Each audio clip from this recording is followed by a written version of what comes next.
رسول اللہ صلی اللہ علیہ وسلم نے فرمایا، جب تم میں سے کوئی تشہد پڑھ لے تو 4 چیزوں سے اللہ کی پناہ طلب کرے۔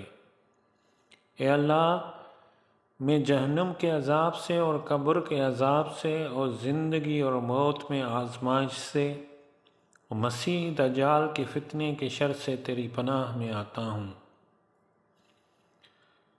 نبی کریم صلی اللہ علیہ وسلم کی زوجہ حضرت عائشہ رضی اللہ عنہا نے خبر دی کہ نبی کریم صلی اللہ علیہ وسلم نماز میں یہ دعا مانگتے تھے، اے اللہ، میں قبر کے عذاب سے تیری پناہ چاہتا ہوں اور مسیح دجال کے فتنے سے تیری پناہ کا طالب ہوں۔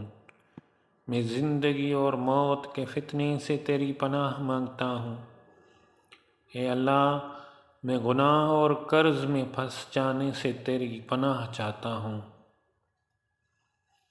حضرت عائشہ رضی اللہ عنہ نے کہا، کسی کہنے والے نے کہا، اللہ کے رسول صلی اللہ علیہ وسلم، آپ قرض سے کس قدر پناہ مانگتے ہیں؟ آپ صلی اللہ علیہ وسلم نے فرمایا، جب آدمی مقروض ہو جائے تو بات کرتا ہے تو جھوٹ بولتا ہے اور وعدہ کرتا ہے تو اس کی خلاف ورزی کرتا ہے۔